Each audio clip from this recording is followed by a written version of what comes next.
अब यी 3 दलका टाउके मात्रै हैन, माकुने लगायतका सम्पूर्ण धर्म छाडाहरू एक ठाउँमा आउँछन्। हेर्नुस्, यिनीहरूले चाहिँ गणतन्त्रको रक्षाको लागि भनेर नाटक देखाउँछन्।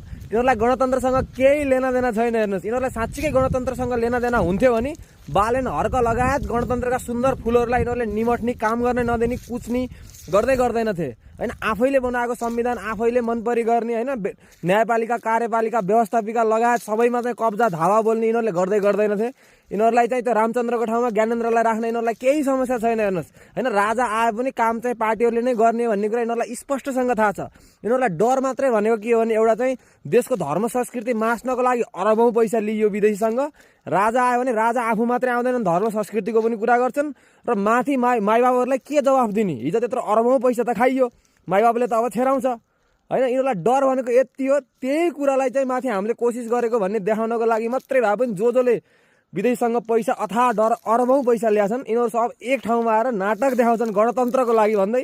यिनीहरूलाई गणतन्त्रसँग केही लेनादेना छँदै छैन। हेर्नु होला, अब नाटक देख्न पाइन्छ यिनीहरूको। जय शम्भो।